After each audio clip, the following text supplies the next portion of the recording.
Hey everyone, Michael Anthony here. Van Halen, Chickenfoot, Sammy in the Circle. But anyway, you're listening to the only podcast that is dedicated to breaking down the entire Van Halen catalog one track at a time. And the podcast will rock. Ow!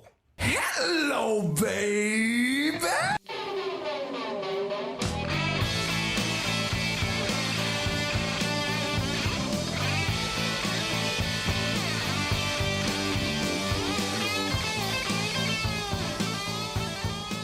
What is up, all you rockers, rockettes, and everything in between? You have joined us for a new edition of And the Podcast Will Rock. Welcome back to the show, everybody. If it's your first time here, welcome. Let me tell you about what we do. We are the show, the podcast that dives into the catalog and discography of one of the greatest rock and roll bands of all time, Van Halen, and we do it one track at a time. I am your co-host, Mark Kamara. With me, as always, Corey Slam Dunk Morissette, watching wrestlers battle it out over at AEW. Good stuff. I'm very jealous. Corey, how you feeling after that event?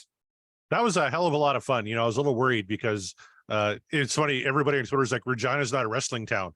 And our guest tonight can help me dispute that because Regina's had their fair share of great wrestling. But yeah, we took an AEW collision in the Queen City on the weekend. We got to see CM Punk versus Samoa Joe, and it was really a fantastic night. We had second row on the floor, so they were right there. It was a fantastic evening. Tonight, actually, as we record this, they're in Saskatoon taping AEW Dynamite. My oldest daughter tried like hell to convince my wife to let us go again tonight. But instead, I'm here with you guys. So pretty good consolation prize. I get to hang out with you, Mark, our special guest, and all of our great guests in the chat. Kevin, Tom, and Josh, Patreons extraordinaire. And Tom actually is a new patron here. He says, we're talking about your Highlander script before we started recording here, Mark, and he thinks that should maybe be a Patreon bonus. So there you go. Maybe polish that sucker up and put it in the Patreon.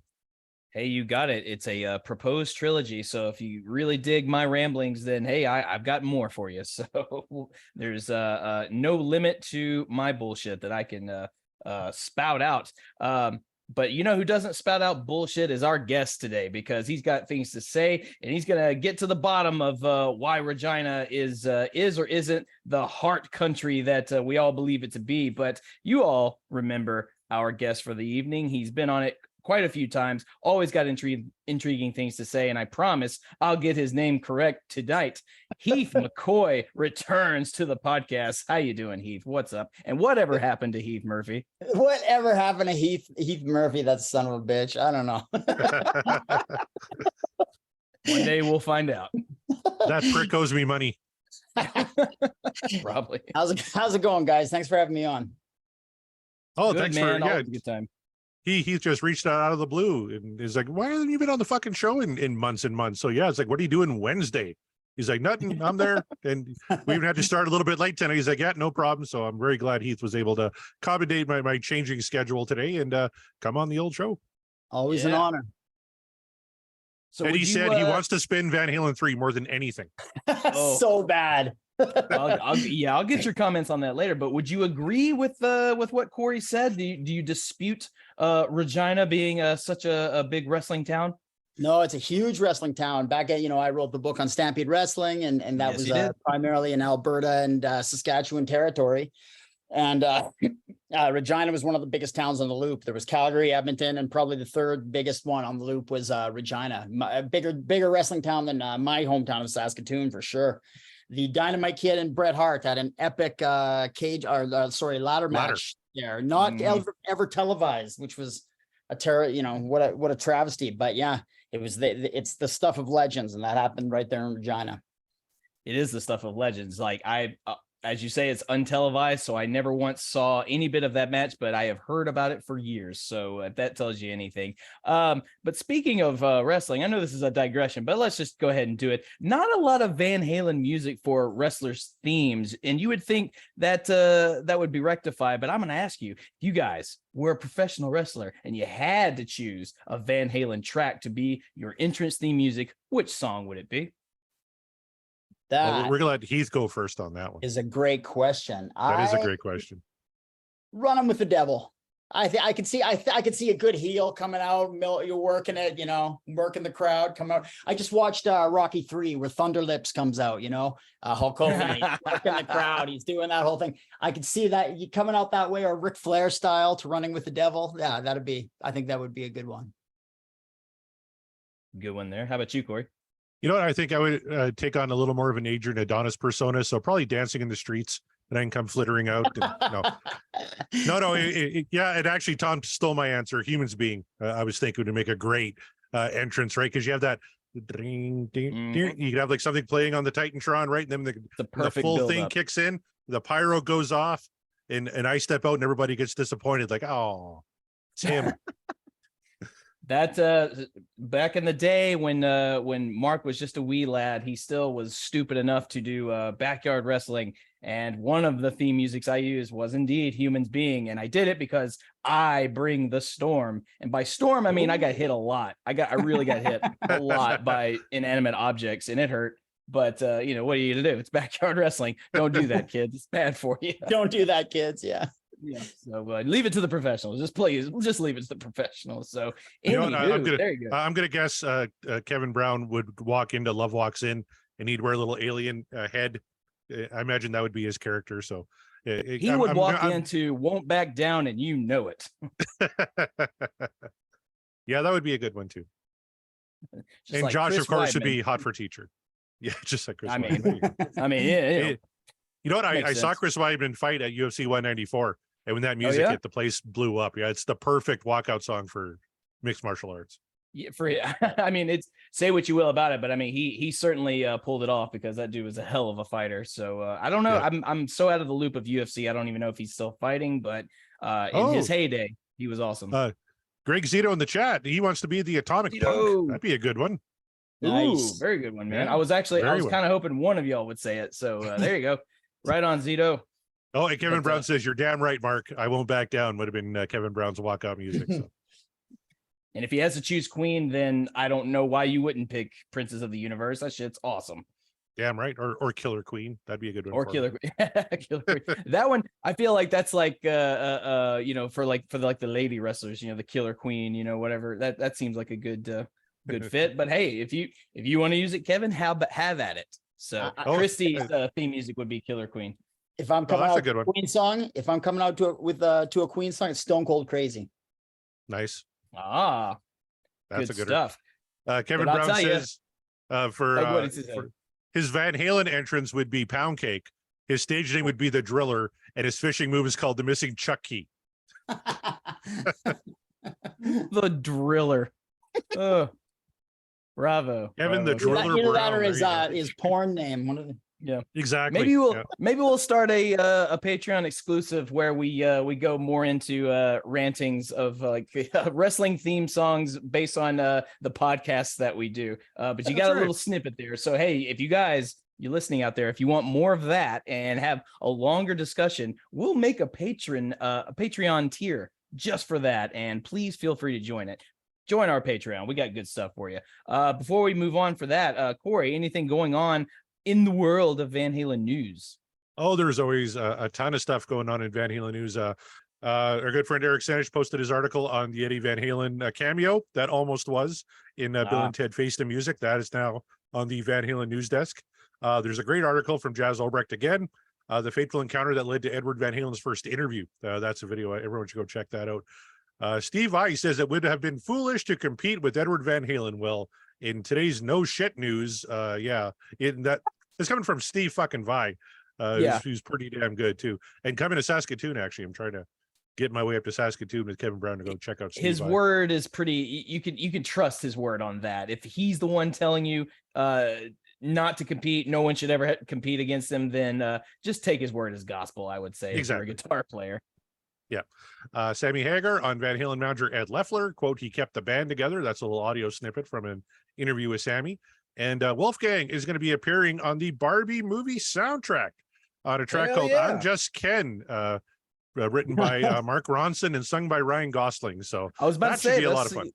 That's the one that, guy, I read somewhere that Gosling was singing a song on there called "I'm Just Ken." I did not know that Wolfie was going to be on it until just a little bit ago, and then before you said it, so I was like, "Oh shit, that's going to be just another reason to go see Barbie." Yeah, I can't wait. I'm stoked about that. That'll be cool. It's going to be great. And finally, and Kevin Brown's going to love this.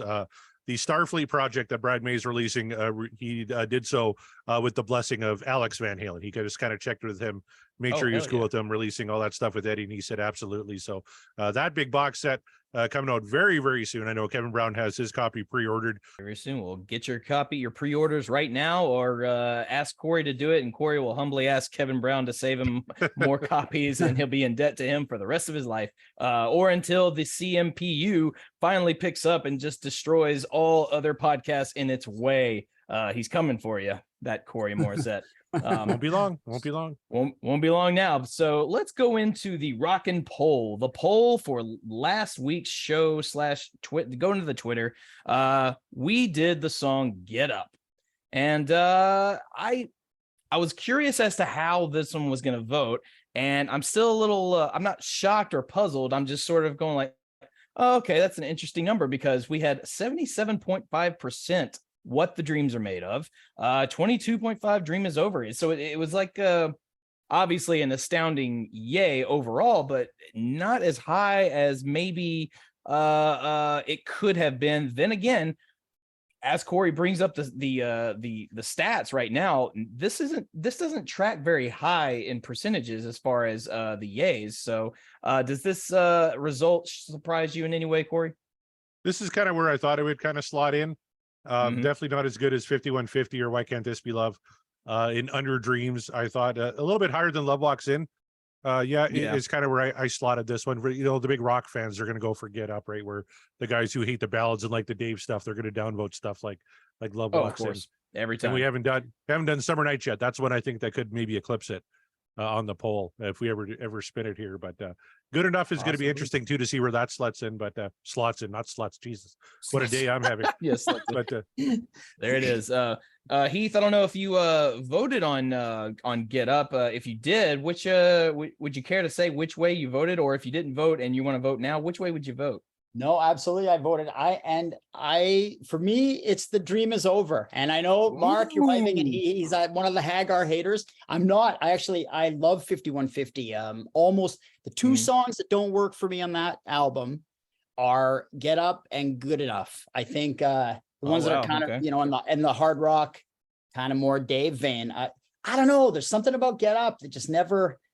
I like Sam's lyrics. I like the whole boxing thing. I like the message of the song. I don't know, man, that chorus, it's just screaming to me. It's just pure screaming. The whole thing's kind of ham-fisted. Even the rest of the band, I mean, what they're playing is is phenomenal, but it's also sort of, it's just kind of frantic. The song, the song just never really goes anywhere for me. When I do 5150, that's my top one to skip, actually. Wow. That's third track, and he's just like, nope, going past it. So hey, I respect it. That's all well and good.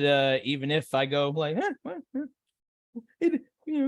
agree to disagree, but no, it's all good, man. No, but look, you weren't alone, because 22.5% out of 111 votes or so. That's a good number of people agreed with you on that one. So let's find out exactly what everybody's saying. So, hey, you guys, I'm going to read some tweets about the poll. People, you tune in, you listen to the show, and then you vote on your song, and you tell us your reasons why you voted, and you get your tweet guaranteed read on the show if you are on our Patreon. So join our Patreon. Okay. We can read out your tweets. So I'm going to just go ahead and go through the list of patrons as a thank you so far. We got Matt Lacoste, Nate from the Deep Purple Podcast, Rava Flav, our good buddy Josh, lurking in the chat, I believe. What's up, Josh? Greg Zito, Michael Griffith, Chaz Charles, Sean McGinnity, Kevin Brown in the chat, Per Lineker, Scott Monroe, Ryan Powell, Jeff Brewer, and we got some newbies and some returning ones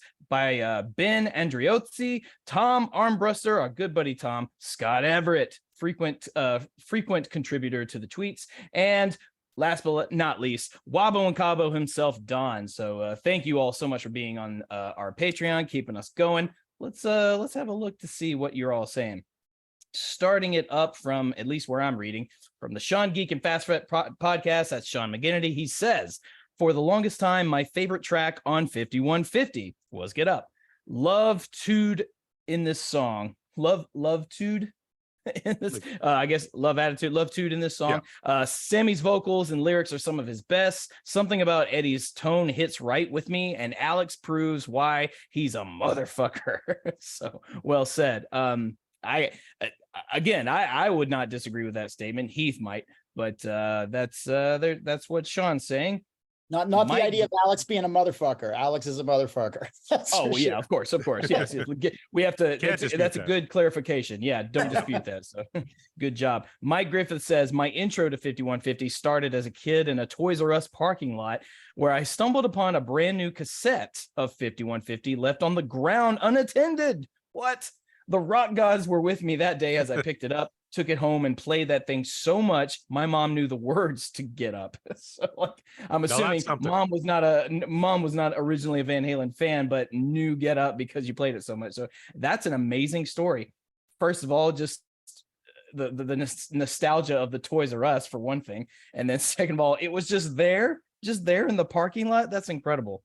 That's a gift from beyond, my friend. From so the rock always, gods, absolutely. Yeah. You may not be able to play the cassette tape anymore physically, but I hope you at least have the copy on hand always, because that's a token. So moving on now, Kevin Brown, he's in the chat. So whatever he says, I'm sure he can pop up with an excuse or what have you.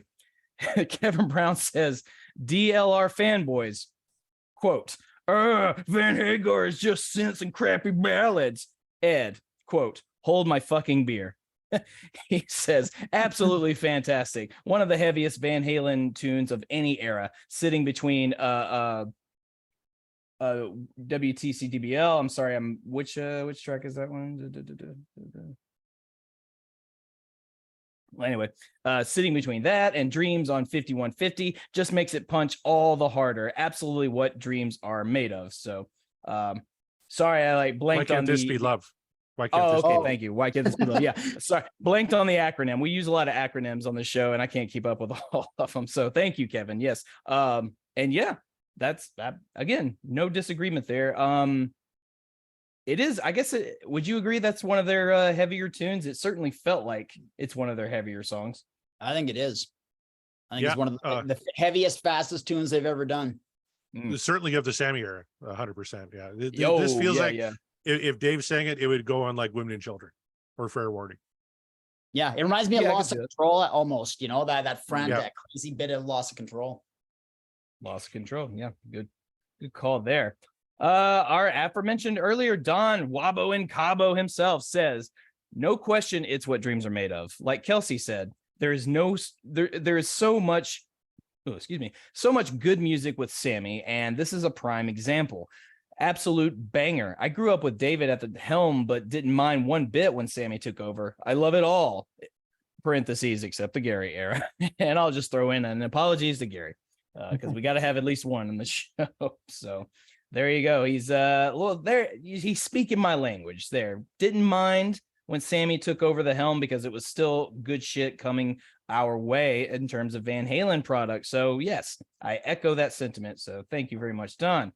Going forward, then we got Scott Everett, new patron, but old friend, says, such a fun song. Anyone that thought that Van Halen had slowed down just because of hearing the first single got a wake-up call. Sammy was on point and the band was on fire. Boom. Again, no disagreement there. And we have Greg Zito says, this is a close call. Miss the harmonies. The bass is too low in the mix, and I feel like a lot of imitators could have pulled this off. However, the relentless drums, guitar solo, and pure adrenaline delivered the knockout punch for the win. So so it was a close race for Greg. So he was kind of leaning towards you there, Heath. But ultimately, he just decided, like, nope, just too good. And I get it. I've been kind of on the opposite end of that spectrum recently with a downvote I gave, and everyone thought I was insane. But hey, them's the breaks. What are you going to do? Tarm Umbruster says, absolutely understood what Kelsey meant when she said it sounded like a Dave tune. I think they were working on it before the split, but it's absolutely Sammy's showcase to keep up with Eddie, blend with Mike, and getting up with Al. Hashtag what dreams are made of.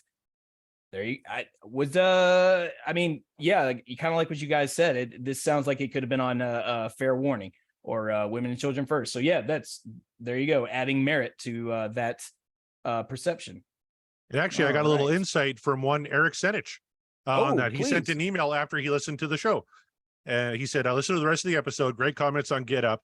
I think it was Kelsey who said it sounded a lot like a song Dave would sing, although it's only Good Enough and Summer Nights that we know we're ready for Dave to work on. He wouldn't be surprised that Get Up was maybe another one that was intended for him. So we don't know that for a fact, but it would certainly make sense if it was. And then Mark made an interesting comment about what it would sound like if Dave sung Get Up. Interestingly enough, Dave recorded a song from his 91 album, A Little Ain't Enough, called It's Showtime. And it's really similar to Get Up. And he actually sent us a clip, if we can play it here, of Get Up and It's Showtime together. So.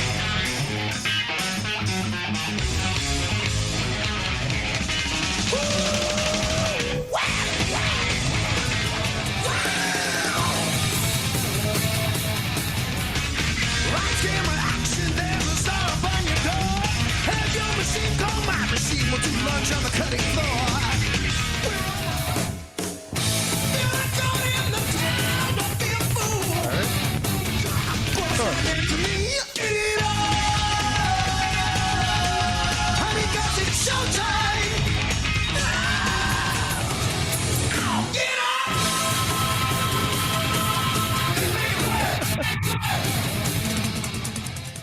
So there you go. It does make there's you some wonder. similarities there, yeah. Yeah, I heard a little bit of Hot for Teacher in there as well. Well, that's the does thing. make you Van wonder. Halen's got those songs like that. What's another one? Like I'm the One, or I'm on Fire, and Hot for Teacher, and this. Like they're those songs that have that fast gallop. I mean, you can almost the swing. It's the swing of it all. Yeah, they got that. Yeah. So very cool. It's just kind of weird. Yeah, Eric. 5 years apart, all of a sudden Dave has a song. Sounds an awful lot like Get Up. By the way, Little Ain't Enough, great album. It is a great song. Yeah, good album. Makes me wonder, did Dave listen to Get Up and go like, you know what, not to give Sammy any credit, but that one's not bad, but I bet I could do one better. I was like, all right, in the studio, here we go. And it's like, okay, sure. Kevin Brown totally hears Hot for Teacher there too. yeah, exactly. It's that drumming, man. It's that rhythm. But cool stuff. Thank you, Eric, for kind of shattering the illusion there. Or it wasn't even an illusion. It was just blowing our minds. From Regarding Lulu, that's our buddy Chaz Mataz, I believe, says people just can't handle this song. It's hella fast. The tone, it breaks sonic barriers. Those brain bleeding harmonies are insane. Fucking bass and drums, pure intensity. Sounds like cocaine feels. I'll take your word for that, Chaz, because I've never done the cocaine, so I wouldn't know. I love that comment though. And actually, Chaz is working on something pretty cool for us, Mark. I don't even think I've told you this yet, but he's taking kind of like our data on this little spreadsheet that we're doing, and he's doing something pretty cool with it. So hopefully more next show on Chaz's little project. But thank you very much, Chaz, for just going out of your way and saying, hey, I do this for a living. Give me your info from the spreadsheet, and he's going to turn into some cool 3D type shit. So. Ooh, all right. Well, stay tuned for that, and thank you, Chaz. Another thing about those somebody said those mind melting harmonies on Get Up. And what do they? I think that brothers used to call Michael Anthony like Cannon Mouth or something like that, because he had such a powerful voice himself. Like you can really hear it on that, right? You can hear it like him and Sammy doubling up like that. It's pretty powerful for sure. I think I called him the unsung yet still singing hero in that one, because he is that harmony is very, very in your ear holes and in such a good way. So yeah, very much so. Moving on here, our Scott Monroe with a little mini festo, I believe he says, to make a Spaceballs reference. Every member of the band is running on liquid Schwartz and reaching ludicrous speed levels of insanity. Stellar Sammy vocals here with some quality screams. The Bros deliver some fast-paced swing, and Eddie Van Halen's solo soars to face-melting heights. But for me, The star is Mike Anthony. His high register harmonies on the chorus are a delightful earworm, and his joyful cackling on the concert style ending gives me goosebumps. For a deep cut or filler track, this is as good as it gets. Hashtag what dreams are made of. You took it right out of I mean, we said it and there it was. Yes, you absolutely. That's that 100% check mark every time. Thank you, Scott, for that. And then finally, Jeff Brewer says, not near my favorite from the album, but in all fairness, this album includes 5150, Best of Both Worlds, Summer Nights, and Dreams. The song still smokes, and Ed is great, of course, showing off his new toy, the Steinberger Tremolo.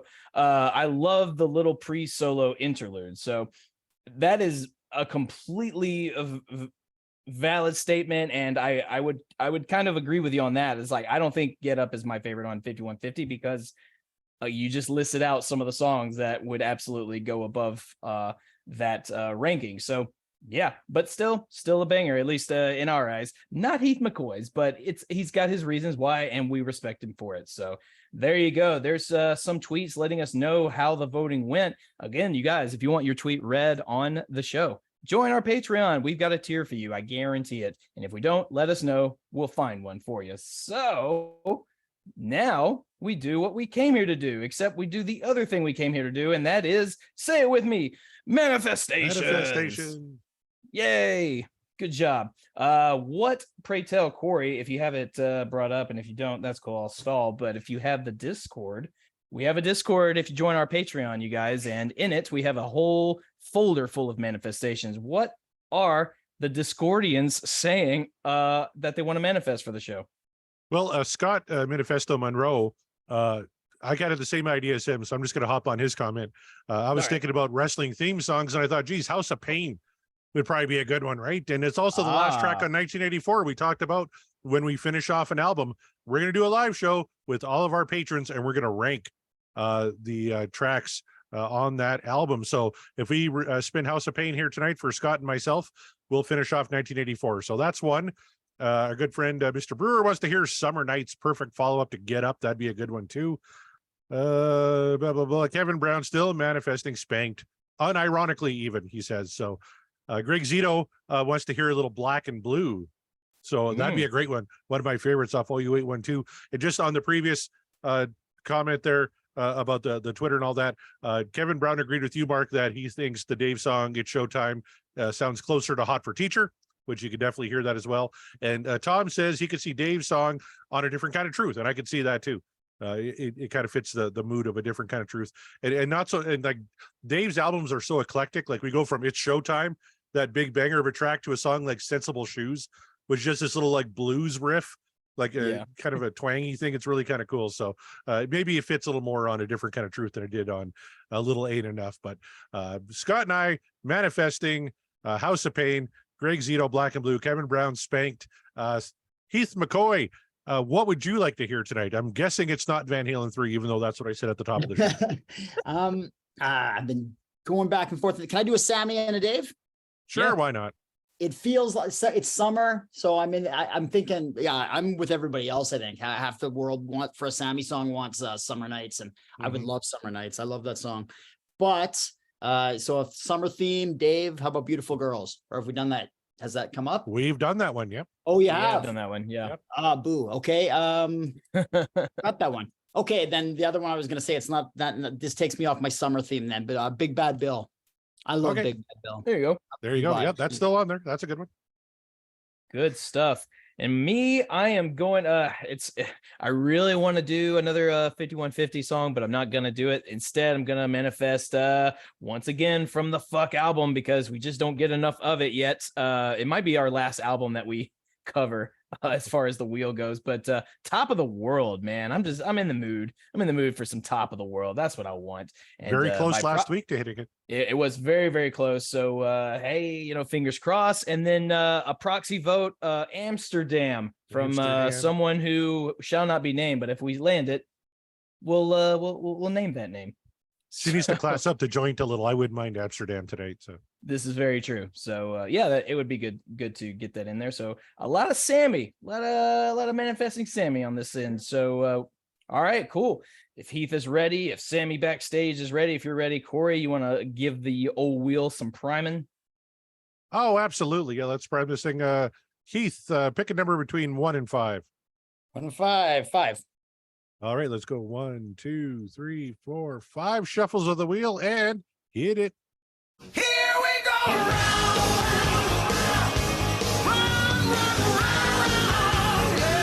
We are going to get. Oh, what are we going to come to? It's Apolitical Blues from Apolitical Blues. OU812. Oh, it is. boy. Okay. All right. Sammy, it is.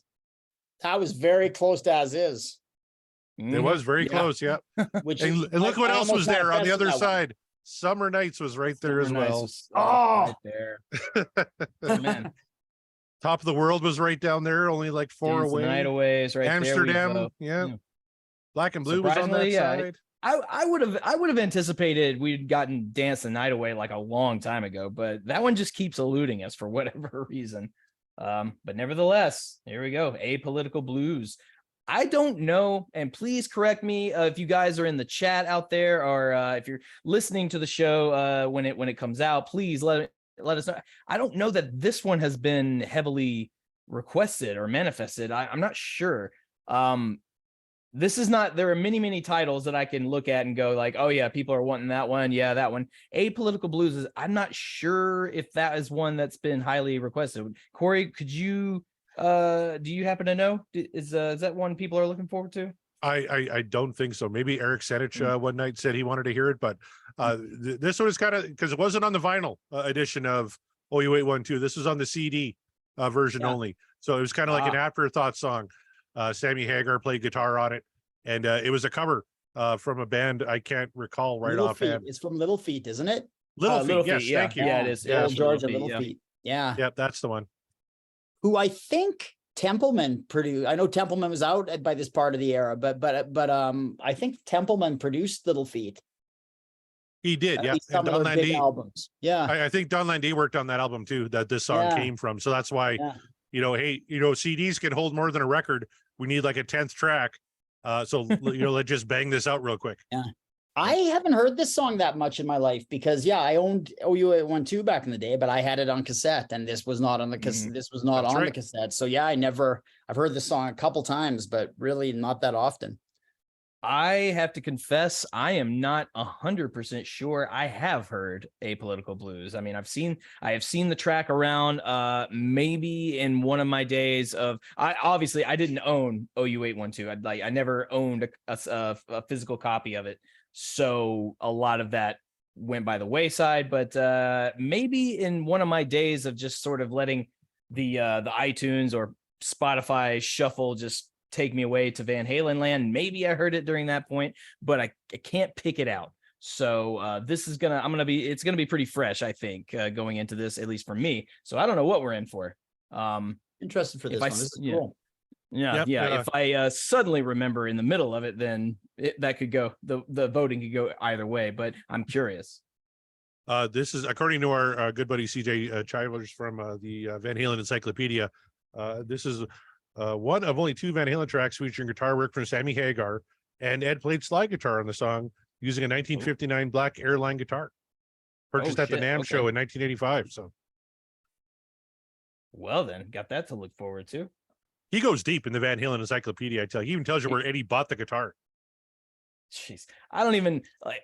I don't know where people are able to even get the information that they're able to get sometimes, but good people over there. So very much check out the Van Halen Encyclopedia whenever our quote unquote expertise just doesn't seem to cut it. Don't follow us. Go to the more seasoned approach, the more researched heavy encyclopedia route. Okay, do that, or just tweet at Eric Sinich. I'm sure he's got an answer for you. So There's another. I don't know if I should save this till later or not. But speaking of weird trivia, but I know this. This song at Little Feet, actually, there's another Van Halen connection through that as well. I don't know if I should say it now or talk about it later. It's kind of pretty interesting though. Oh, go ahead. Should I just let it go? Sure. So Little Feet. The song is Lowell George was the genius of Little Feet, and I think he probably wrote Apolitical Blues. And his daughter her name is, she's a musician as well. She's Inara Jones or something like that. And she's in this sort of jazzy pop band called Bird and the Bee. Have you guys ever heard it? Never heard of that one. No. It's very cool. They did a cover album of Van Halen, and it's like little jazz, cocktail jazz sort of versions of Van Halen songs. It's the Dave era, and it's really worth checking out. And that's the daughter of Lowell George. So there's this whole connection here. I just kind of interesting. I'm into that. That sounds cool. You know, I just did a quick search for Apolitical Blues, and there's a version, Little Feat's version with Jeff Healey from 1990 on YouTube that everybody should go check out. That's pretty, because Jeff Healey's a fucking genius. Yeah. He was. Yes, indeed. Well, then, you guys ready to light this firecracker? Let's do it. All right. This is Apolitical Blues from OU812, originally recorded by Little Feat in 1972. This is Van Halen's version from OU812.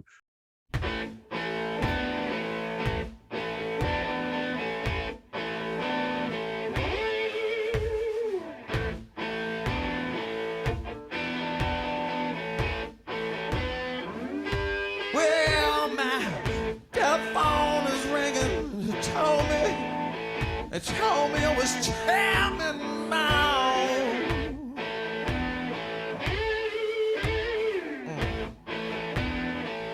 Well, my telephone is ringing. I love the beginning. You kind of get that hiss that you would get if you just hung two mics in the middle of the room and the band was playing, right? You kind of get that ambient hiss on there. I thought was kind of cool.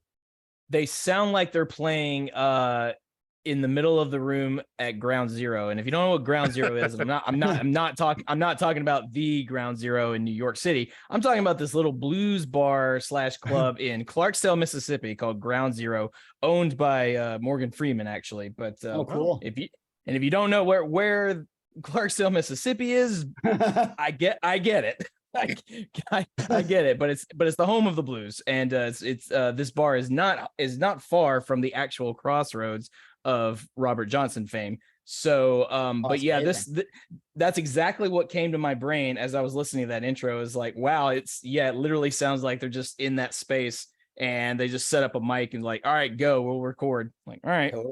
You know, I know, like, you know, you've got in the Dave era, they touch on blues a fair bit. Like Dave, I think you can tell Dave is a fan of the blues. He loves the blues. It's his wheelhouse. You don't get it a lot in the Sammy era, so it's kind of cool to hear this from him.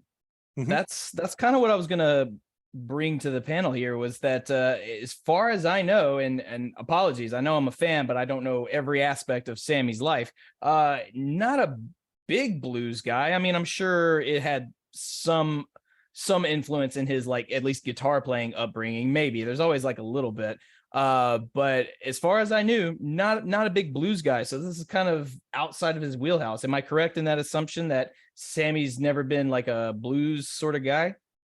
You know, I'm trying to think in his discography. I think he did a song called Young Girl Blues at one point, but yeah, I don't think it's not as deep as like David got into it, or right, yeah.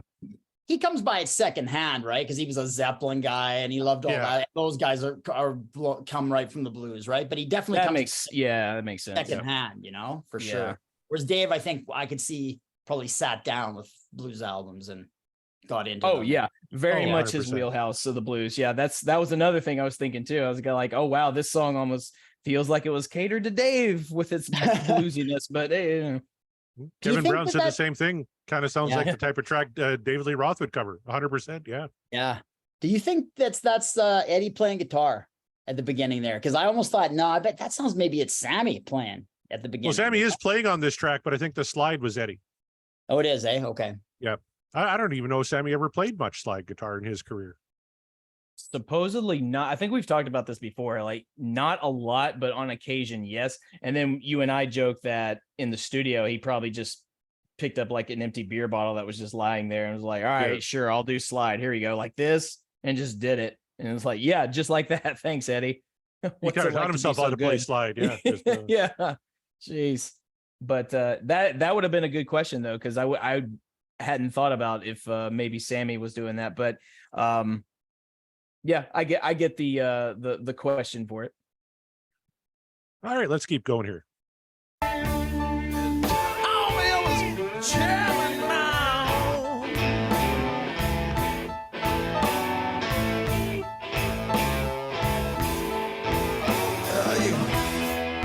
Just tell him anything. I just don't want to talk to him now. Not now, baby. I got me my. I'm loving it, but it sounds nothing like Van Halen so far. It sounds nothing like that, other than Sammy. Sammy's great voice. Mm-hmm. I wonder, and that must be Eddie, I guess, like doing the boogie woogie piano, or I wonder if like maybe Don Landy sat down to that, or I wonder if But yeah, it That's a good doesn't say question. who played piano, just that the song was recorded in about 30 minutes.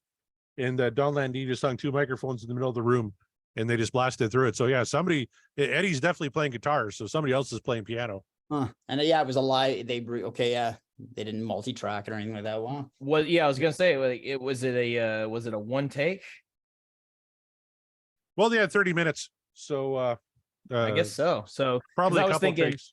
because I was thinking like if it was a few takes, then it's possible Eddie came in later with the piano. But then again, it sort of would disrupt the natural feel of the session. So yeah, maybe not. So yeah, I'm with you, Heath. I think maybe the producer's playing. Very well could be. Tom is chiming in the chat. Eddie played slide on Women and Children First and Dirty Movies. Kevin asked, is this basically a one take Jake? It kind of sounds like it, right? Very loose and improvised 100%. Yeah, it's probably, take 2 or take 3. And Tom says Sammy also had a lap slide on the track Bad Motor Scooter. So, All right. Oh, well then. so the man was known to play a little slide on occasion. Just a little. Yeah. Chairman Mao, you guys know a lot about him? Apparently, not at all. Apparently he was calling Sammy and Sammy didn't want to hear his bullshit no more. Like, fuck you, Chairman Mao. The only thing I kept thinking, and I'm not up on my my politics of the late 80s. I thought maybe Chairman Mao was like a political thing. I mean, it is called Apolitical Blues, so I don't know who Chairman Mao is. So please, somebody tell me. He was a bad man. Yeah, he was very much a bad man. Yeah, chairman of the Chinese Communist Party, if I remember correctly. Oh, okay. That Chairman Mao. All right. I'm picturing like someone like a poster of a particular man. Like, I think that's who Chairman Mao is. So all right, I got you. Also, chubby little fucker. That's Chairman Mao. Yeah. Well, that doesn't narrow it down, but yeah. Oh, sorry. Josh chimes in the chat. Sammy also played slide on Standing at the Same Old Crossroads, which it makes sense if he's singing about the Robert Johnson Crossroads, right? Yep. I don't recall. And yes, that that's exactly Chairman Mao is exactly who I was picturing in my brain. So, okay, cool. I do know who Chairman Mao is, and Sammy wants none of it.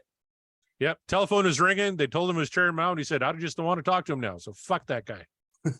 There you go. I'm looking for the line. How did you get this number? Don't call me again. Why is Chairman Mao? It must be about the aliens. He's calling Sammy about the aliens. But also, let's remember, Van Halen did not write this song. So that's true. Yeah. Chairman Mao, I think, died in the 70s. So I don't know why that's funny, but anyway. Because fuck that guy. Fuck that guy. Mao. We're anti-Chairman Mao in this podcast. We're going to take a stand, God damn it. There it is. Apolitical Blues.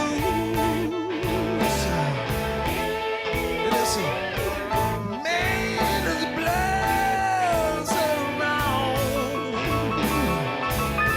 Yeah, it sure sounds like the meanest blues of them all, doesn't it? Like, they're deep in the blues there. That's some good sounding shit. I'm a big ZZ Top, Led Zeppelin fan. Like Aerosmith, obviously I do a podcast on Aerosmith. They're deeply rooted in the blues. So this is kind of my jam. I don't know, Mark, this is kind of going farther away from the type of Van Halen you like. What are your thoughts thus far? Well, I'm of two minds, because on one hand you are correct, but then on the other hand, like, yeah, except for a lot of that sort of old school blues feel, like this is sort of kind of ingrained into my blood by my Mississippi association. So I can't really right now. I'm not saying it's terrible or awesome. I'm just saying, like, I have to consider all things. You know what I mean? Corey, I gotcha. you saying ZZ Top? That really, yeah. There's a what's that song? Jesus Came to Chicago or whatever. It's got that kind Jesus of just left Chicago. Yeah. Jesus just left Chicago. Yeah. Yeah. I love that. That kind of it reminds me of that. I'm loving it. I'm just it just doesn't have that Van Halen flavor yet, but I as a detour for them, it's great. Yeah, it definitely doesn't sound like your atypical Van Halen, that's for sure. But perhaps that's by design.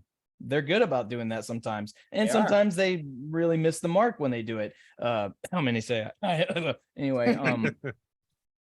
And here, what do you think of the production? Because like this is an album that's famously kind of overproduced and not mixed very well. But this is just very raw. Get the group in a room, hang a couple of mics, and play the fucking tune. And to me, it sounds, even with the hiss, it sounds better than the majority of OU812. I absolutely agree. Yeah. And this reminds me, it's kind of, Don Landy, of course, and Ted Templeman until they were really tight and did so many albums together outside of Van Halen even. And this reminds me of, because Templeman is known for that, capture the live feel and just do as few takes as possible and capture it live off the floor. And this reminds me of something, the way Templeman would have, I think, approached this. And, and it even sounds, because he produced Little Feat, I can see him having suggested it too, like let's do this as a cover, And maybe it was in Don Landy's head that Ted maybe suggested it during the Dave era. And now Templeman's gone, right? He's producing Eat 'Em a Smile at this point. So Don's like, we need one more track. We got this Little Feat song. Let's just fucking blast it out. Right. I don't think OU812, I know like the whole thing about OU812's production quality, but I don't find all of it to be terribly awful. Like I don't find When It's Love to be lacking in production quality. I don't think Finish What You Started is lacking in production quality. Would I like a few things to be tweaked? Sure, but I don't think it hurts it anyway. And then you have other songs, of course, where we're just like, ooh, the production quality is making this thing suffer. So far for Apolitical Blues, it's working. Whatever they're doing is working for this particular type of song. All right, the big knock on OU812 production is that you can't hear Mike, right? Isn't that the big knock? That's the big knock, but sure. But it definitely has some standouts, like a Cabo Wabo, I think sounded pretty good. Yeah, Black and Blue, yeah, I think exactly. sounds pretty good. So yeah.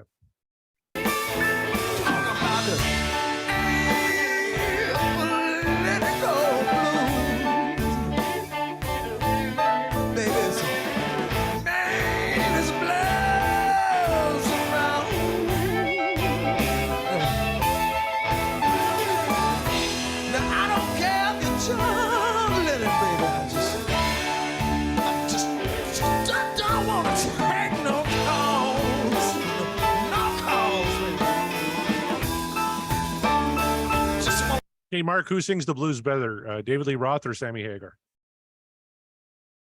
Overall, or in this very moment? Overall. In this very moment, Dave's not winning too many fucking matchups. Maybe against me he would, but that's about it.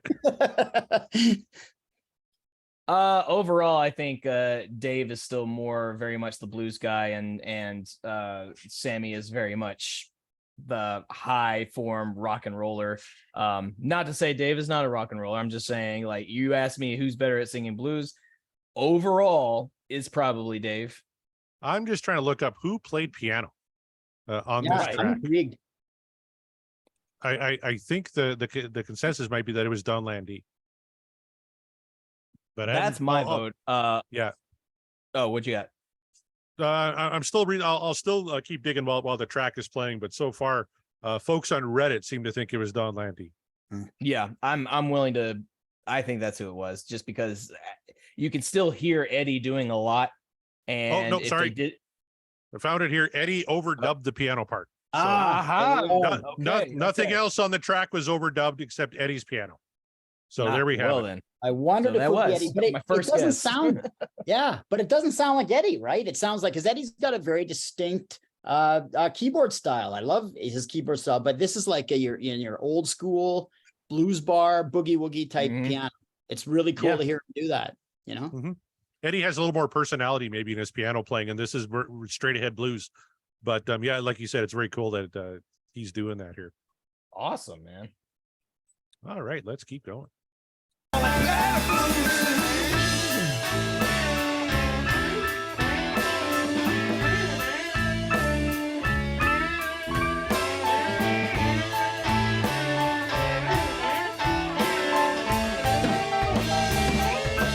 all I'm talking about.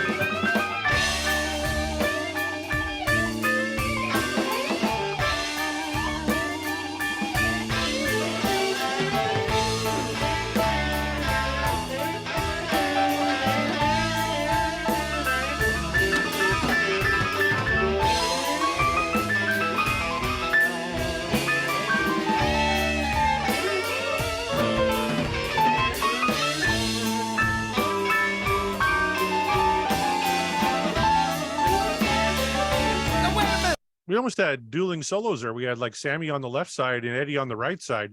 Then Eddie's playing piano too, but just guitar wise, like that's Eddie on the slide on the right side.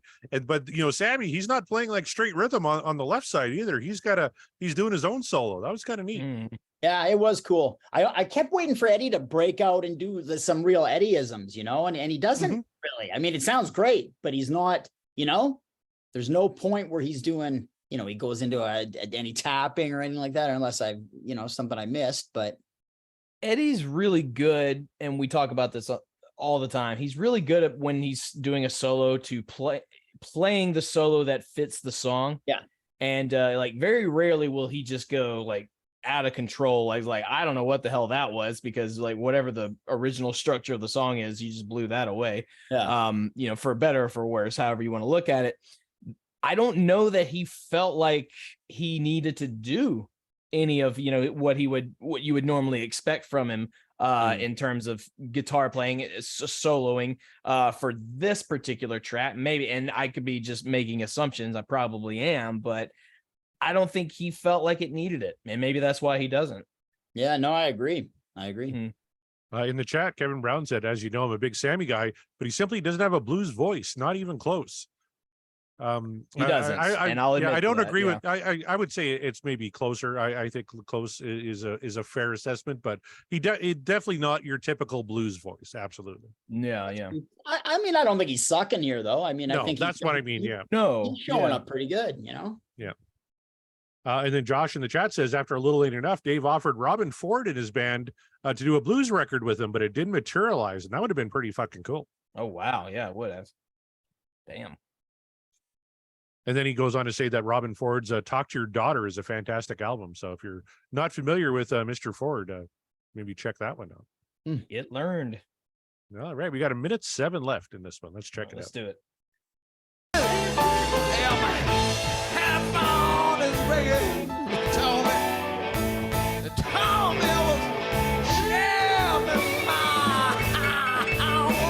Chairman Mao just won't take the fucking hint. Like, all right, he's not picking up the phone. Go to hell.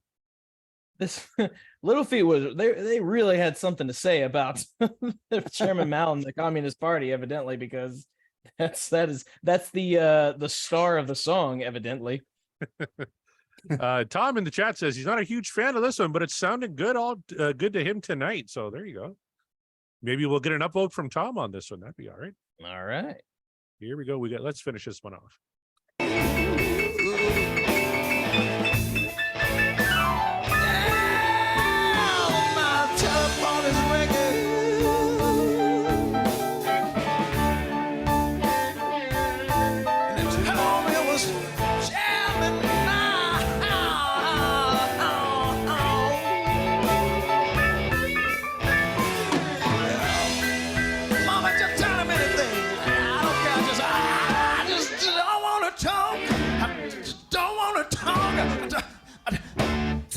Talk to him now.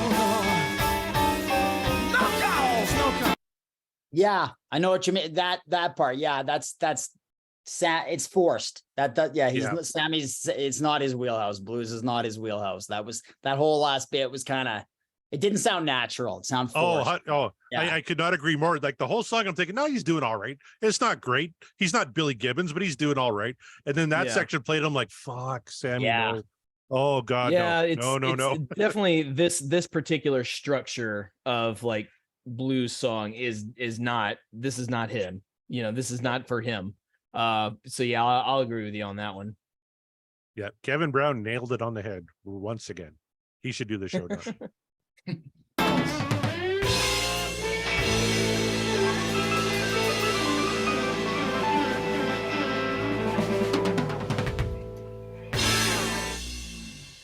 All right, that motherfucker Chairman Mao won't stop calling it. Gives me the Apolitical Blues.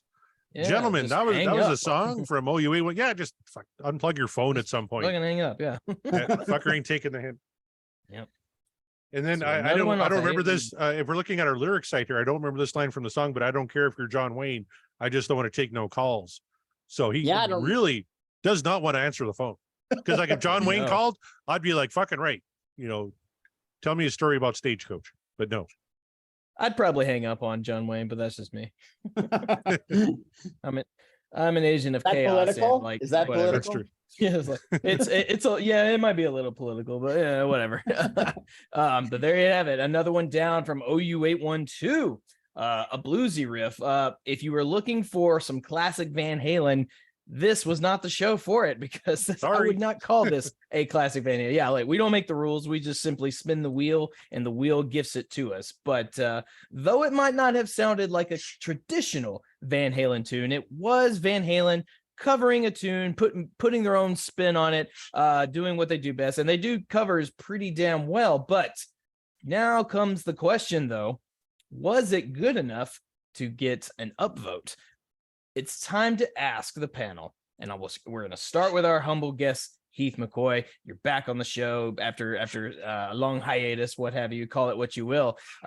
This is what we spun. Your manifestation did not come to fruition. None of our manifestations did. However, you did get a Sammy track. So what I ask to you is, you've been on the show, you tell us, was a Apolitical Blues, however you want to say it, from OU812, What Dreams Are Made Of, or for you, is the dream over?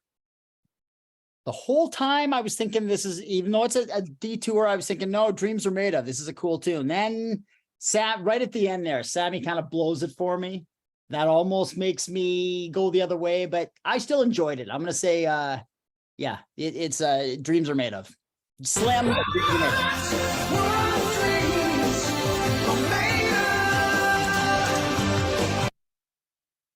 Any final notes for you there on the track there, Heath? No, that was it. That was it. I mean, I enjoyed it. I like when Van Halen does detours like that, and they're great. They're a great band for doing detours that you wouldn't think is Van Halen. And I actually think you get more of those detours in the Dave era than in the Sammy era. And this is one in the Sammy era that I dig it. Yeah. Well, there you go. All right. So even though not totally crazy about it, especially towards the end, he still gave it a thumbs up. It was still good enough. Corey, ever the positive one, using the power of positive thinking, if you will. Would you say that Van Halen's take on a Political Blues is What Dreams Are Made Of, or are you siding with Chairman Mao and saying no? God, I went back and forth the entire song, and I'm still debating, but I think I got to land on.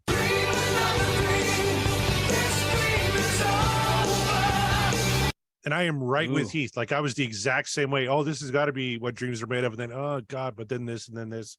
And just the negatives kind of outweigh the positives.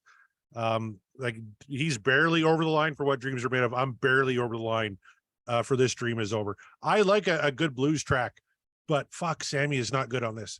Right. And like much more suited to Dave. The dueling guitars, I thought it was kind of a neat touch, even though that doesn't really fit. Mike is absent. There's no harmonies whatsoever on this. So vocally, you just have to rely on Sammy, and he butchered this, especially on the end. Like he really, Tom said it in the chat. Sam tripped at the finish line. He didn't just trip.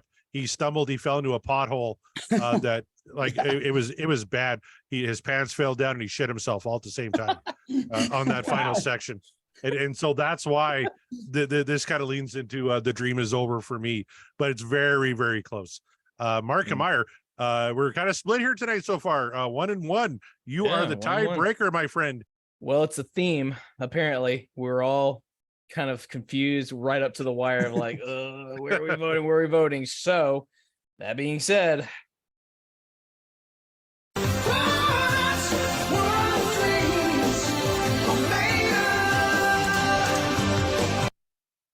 with the caveat, of course. Now, I could absolutely change my mind next week when I go back and re-listen to it. Like, how did I really feel it? Like, does it still hold up? And I might be like, fuck, I completely misvoted. But at this moment, after hearing all of the arguments, hearing the song, what it comes down to is, did I have the same reaction that Corey had? And the answer is no, it was not that strong.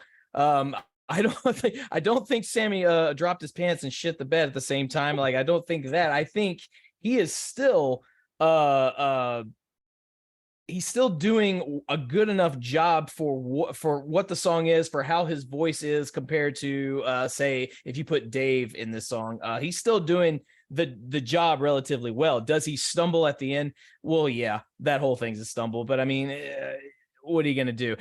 But I will say, do I think Sammy should have been the guy to record the song? No, probably not.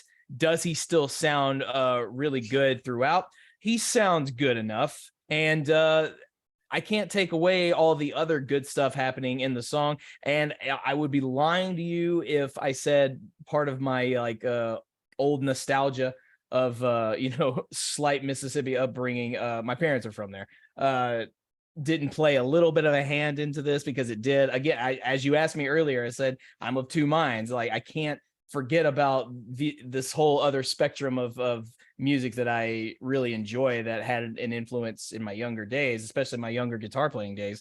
So it spoke to me in that regard. And as Heath pointed out, I like hearing when Van Halen does something different. Now, sometimes they can overshoot and do something atrocious with that, or they can do something like this, which is a little bit more intimate, a little bit more, it's like they've done blues before, but they don't go too ham with it. I wouldn't call this like hammy blues or anything like that, but it's got a specific structure, and if you listen to it, you know what I'm talking about. More of Dave's wheelhouse, sure. However, Sammy still does it good enough, still well enough, and so even just by a margin, perhaps, it is what dreams are made of for me for now. Again, next week could be a completely different story. I think I can tip the other way too. I could easily tip the other way. I tell you, Tom in the chat says the same thing. He says he's giving it a 51% what dreams are made of, because the ending is just an anchor. There you go. A 51% I think is valid, and I think that's a good one. So it's like, so you guys made it, but just barely. Just because, and I don't even, the stumble at the end be damned. It was just the way everything else was structured, but the stumble certainly doesn't help it. And does it take away the what I think is still a good album from OU Ain't One 2? No, but it's not gonna jump to the favorite list at any time soon. So there you have it. Cannot wait to see what the poll results are going to be for this one. I'm pretty sure I have a great idea, but I don't know. Maybe not. I've been surprised before. I'm going to say 60-40. I think a lot of people are going to side just like you and Tom and Heath, because I was close. Like if Tom is 51, I was 49. Like it was right there. And even as Heath was talking, and he was talking positively about it, I still downvoted it, but just barely. So I wouldn't be surprised if it was 55-45, but I'm going to say 60-40. I think the poll is going to shake out 60-40. Well, there you go. Place your bets. It could be, very well be. What if it turns out to be 60-40, but the other way, like 60%? That would be surprising. No, it's like, wow, that's incredible. We don't have a ton of tracks that were just downright negative. Not a ton. The biggest one might be Up for Breakfast, 19%. What dreams are made of, 81%. The dream is over. So, and Learning to See was 50-50 for crying out loud. Let's go to Van Halen 3. What was the lowest rated on there? The lowest rated on there was only 22% for How Many Say I. So currently the lowest ranking single is Up for Breakfast. I can't believe you all, I'm talking to all of y'all out there, I can't believe y'all voted How Many Say I higher than Up for Breakfast. I mean, look, I know Up for Breakfast is not a winner. I know that. I conceded. Like, you can listen to the show and hear Corey break me down. And it's just like, okay, you're right. This is not great. This is not a great tune lyrically or anything like that. But it's certainly a few percentages higher than how many say I. Come on, you guys. I think a lot of y'all need to go revisit that episode because you're crazy. You're talking nonsense out there. But anyway, it's music subjective. It's fine. That's right. What are you gonna do? What are you gonna do? But there you go. Another one down and another one for the books. Nobody manifested. Did anyone manifest an OU812 song at all? Like, I don't think they did. Yeah, Black and Blue. Black and Blue. That's right. Yes, Black and Blue. Well, we did. I think that might be the only one left. Oh no, When It's Love, we still haven't done. When It's Love, dude. Yeah, we still do When It's Love, and I'm just gonna tell y'all right now. Yeah, spoiler alert. That one's gonna make me very happy to do. And I hate that song. I'd love to be. Oh man. Well, I hope to God that the next time you are on the show, Heath, we spin it. I hope it's a live show so you can just like jump in, because that's gonna spark some conversations, and I'm here for it. But until that time, we that is one show down, and that'll wrap it up for us, you guys. So, but before we go, Heath McCoy returns to us. We got a few things to do. Wait. Damn it. He caught me. I was trying to. That's right. I was trying to slip it by. I was wondering, you're taking off early. Yeah. It is time to play. How many times did Van Halen perform Apolitical Blues live? Let's start with Mark Meyer, because I like Heath more than you. How many times do you think Van Halen performed this track? Part of me just wants to say the one, because like the live recording sounds like they were just live somewhere, like at a club. And it was like, yeah, we'll record this and we'll throw it on the album. And like, all right, I guess. And then they never played it again. No, but I'll be generous. I'll say they probably played this thing 5 times. 5 times. All right. Heath McCoy, remember, this is Price is Right rules. You have to come closest to the actual number without going over. So how many times do you think Van Halen performed Apolitical Blues live in concert? I bet never. I'd say I'd give it a big fat 0. Big fat 0. Well, the winner this week is Mark Meyer. Really? The correct answer is 9 times. 9 times. 9 times. Wow. 9 times. 9 and the majority of them came in 1991 on the Fuck Tour. They performed it 5 times, 3 times in 88, 1 time in 1989. So, and they decided, they was like, you don't want to do 10 to make it even? Like, nah, I think we're not going to do this anymore. Like, okay. So that's hilarious. 9 times. That's hysterical. But hey, well, all right. So at least there are some people out there that at least got to witness a live performance of that. And if you are out there listening to the show and you have anybody lurking in the chat, if you ever saw them do this song live, let us know, and let us know how you felt about it, because I'd be very curious to hear the consensus on how people felt. Where was it in the set? You know, how did it flow? Did it disrupt the flow? Was it at the end of the set? Was it the encore or anything like that? When everybody's already dead tired. So they're like, all right, we'll send everybody home with this kind of slow bluesy cover song that we got. But only the 9 times. We're not going to do it any more than that. That's funny. I saw the Fuck Tour and it was great, but yeah, they sure didn't play it when in my city. Yeah. Oh, okay. Select cities. So please let us know if you are part of that audience in the select city in which you heard Apolitical Blues, because I want to hear more about it. I want to hear everything about it, what you can remember anyway. So, all right. So now we got that game out of it. Look at that. I won. Yay. Heath McCoy returning to us once again from afar. It's been a long time, man. So definitely don't be a stranger anymore. Please let the people know what you got going on. Anything you want to plug, and where your socials are, they can follow you. Just you know, Van Heathen on Twitter, and nothing from me, man. I'm just writing for the university, and that's what I'm doing right now. Just wait, I'll plug Pain and Passion. There you go. Go to Amazon and buy my book, Pain and Passion: The History of Stampede Wrestling. That's a good one. I've also got a book about Chris Benoit. It's a co-author thing. But Pain and Passion is the one that I would plug. And didn't I just see you on A&E on a Bret Hart documentary?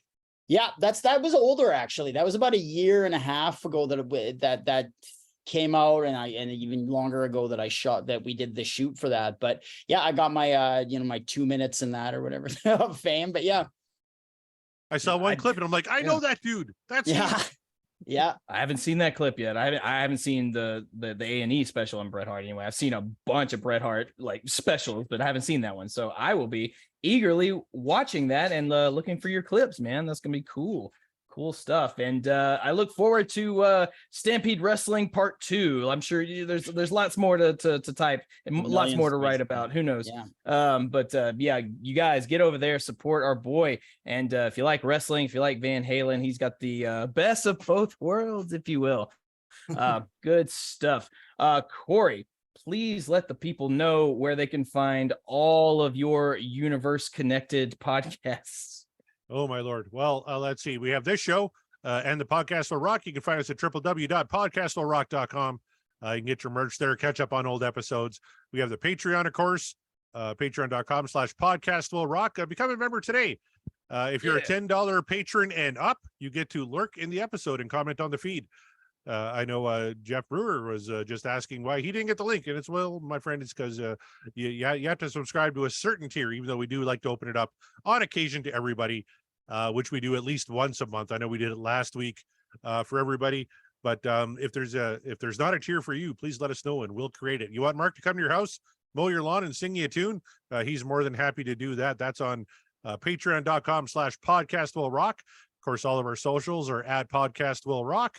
And you can find us as part of the amazing Deep Dive Podcast Network, which features such shows as Backtracks Aerosmith Revisited, featuring myself, John Mariano, and Scott Haskin. John and I also do a show called Backtracks Theme Music, talking all things music and movies. Scott Haskin is wrapping up his Uriah Heep show, The Magicians Podcast.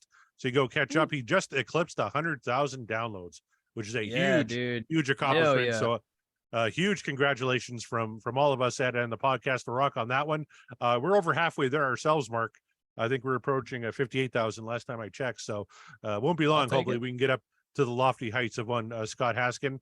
Our good buddies Nate and John at the Deep Purple Podcast, The Simple Man at Skinnerd Reconsidered, Terry T-Bone Mathley at T-Bone's Prime Cuts on the Other Side, Rye at Sabbath Bloody Podcast, Paul, Joe, and David at In the Lap of the Pods, of course, talking all things Queen, Andy and Matt at Hawk Binge, talking about the band Hawkwind, Eric and Jonathan at Maiden A to Z, Daniel and Joss at Diary of the Madman, the Ultimate Aussie Podcast, which is, of course, a podcast dedicated to Wham, Ben and Sam at University Speaking, the Red Hot Chili Peppers Podcast, George and Hattie at the Judas Priest Cast, Clay and Ryan North by South Podcast, Greg and Jonathan at So Far, So Pod, So What, talking all things Megadeth, Kevin Brown at the Tom Petty Project, and with his good buddy Randy Woods at Seaside Pod Review, another Queen podcast, Quinn at En Volume for All, Sav, Nick, Stephen, Mark at the Rock Roulette Podcast, Chaz and Gray at Regarding Lulu, and of course our good buddies at the Sean Geek and Fast Red Podcast, You're All Doomed, the Friday the 13th Podcast, the DLR Cast, the Bogus Oda Show, Pod of Thunder, the recognized symbol of excellence in rock and roll podcasting, Booked on Rock with the legendary Eric Sedich, Dissect That Film, and Three's Company 2, a rewatch podcast. And I just brought up Wham because I want to check out that Netflix documentary on Wham. It looks pretty good. It's really good. I saw that. Yeah, I was like, I'm looking forward to that one. That was gonna be real good. So do that. Good call. As Corey said, we have a Patreon. Please go to it. Find a tier. We've got one for you. We'll make one for you if we don't have it. Buy some merch, man. Hey, it's summertime. You need some cool swag to show off in these hot summer days, and we got your swag. And it represents Van Halen stuff too. And you're supporting some nice podcasters. I like to think we're nice. So yeah, who you want to celebrate nice guys, right? So do that. Go to our merch store, buy some merch, and see what we can do for you. For me personally, you can find me at Mark the Bat on Twitter and Instagram, and I guess Threads, even though Threads is kind of weird, but whatever. I'm over there. If you find yourself in the Nashville, Tennessee area on the day of July 22nd, that's a Saturday. That's in about 2 weeks or less than 2 weeks at this point. Come to the Basement East in Nashville, Tennessee. We are putting on Metal for Nashville Volume 2. We had such a great time in 2020, right before we got shut down because of COVID. But we had such a great time. It's a show I still talk about to this day. That show we had to do it again. So we're doing it again, Volume 2, Metal for Nashville. It's a tribute to the metalcore from the early aughts to the later 2000s. All your favorites, if you grew up during that time, or if you were just playing music during that time. A lot of Killswitch Engage, a lot of All That Remains, a lot of things like that. Basically, a bunch of us screaming in your faces. It was a great time in 2020. It's going to be an even better time this time around. You get your tickets at the door. It's like 15, or you can get them ahead of time. But Nashville, Tennessee, the Basement East, Metal for Nashville, Volume 2, all benefits going towards the Music City Hero Coalition. So it's for charity. So it's for a good cause. Do that. Come watch us scream in your face for a good cause. What more could you possibly want from that? And then there are more show dates upcoming, but I'll get to that at a later time. On behalf of Heath McCoy, hashtag whatever happened to Heath Murphy, and on behalf of Corey and myself, we are, and the podcast will rock, and we will rock you later.